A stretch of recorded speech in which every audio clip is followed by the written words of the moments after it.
Are you working on your dissertation or thesis or you're going to do in near future, or perhaps you've been told that this is one of the requirements of your degree? It could be undergraduate, master's degree, or even PhD.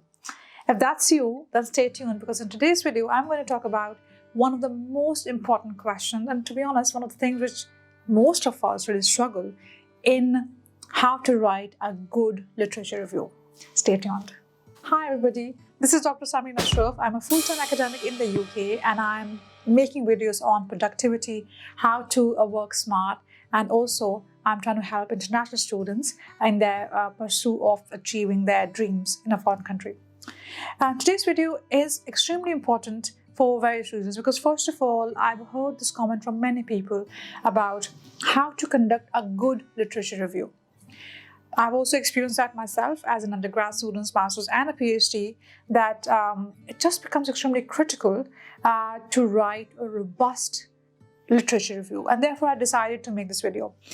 In the previous video, if you have seen, I was talking about what could be the key chapters you can include in your dissertation, and today I'm going to talk about one of the most important chapters, which is literature review. So let's start. So as the name suggests, literature review means that you're reviewing the literature. Well, I wish it was as simple as the name suggests, but of course it's not. In this chapter, we are trying to include all the relevant studies there are on our chosen topic. And one of the key aspects of literature review is to make it critical. And it's very critical to make it critical. I'll just try to crack a joke there, but never mind.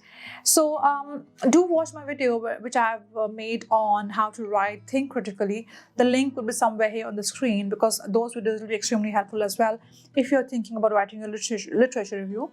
But mainly, you need to remember that in the literature review, you are defining your chosen concept, you are analyzing them, and you are discussing them. So mainly, your literature review chapter revolves around these three things. You define, you analyze, you discuss. Now, what does defining means? You just explain what the concept is.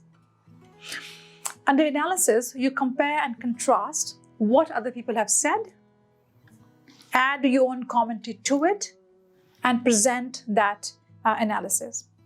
And under discussion, you also bring in what is not been done before, what you or perhaps your study can bring in the literature review. So basically, you'll think about, or you'll make these 3 points in your literature review. Now let's look at a step-by-step process which can really help you to write a good literature review. So step number 1, as I said earlier, you will be defining your topic, right? And here I would give you the example of my PhD as well. My PhD was on consumers' multiple identities in relation to the bank choice.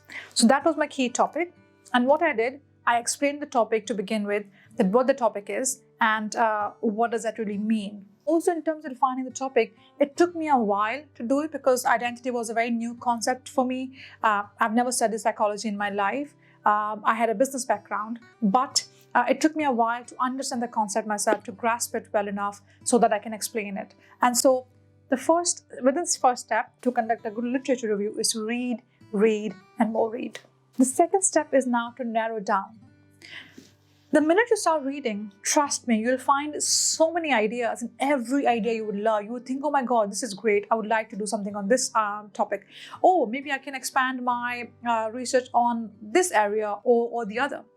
But it's extremely important that you do not lose your focus. And I cannot emphasize enough on that. And so it always becomes handy if after reading your literature review, or after making a start on reading, you come up with your own aim and objectives. What would you like to achieve? Because what happens as a result, the minute you have your aim and objectives, you would not read anything which is beyond the scope of your work. And so it becomes extremely handy that you narrow down your topic to begin with. Step number 3 is to identify the key themes in the literature. When you're reading your literature, there could be ways to go through it. And one way of doing that, you could do a chronological study where you're reading year-wise. You can, if I tell you mine, my first article which I put a reference of was from 1890. Yeah.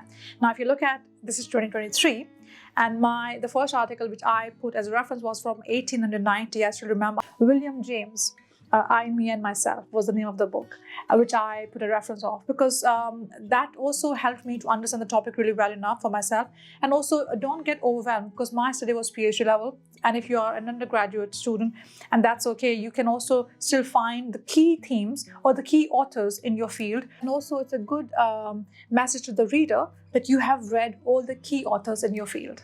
Step number 4 is create a good structure of your literature chapter.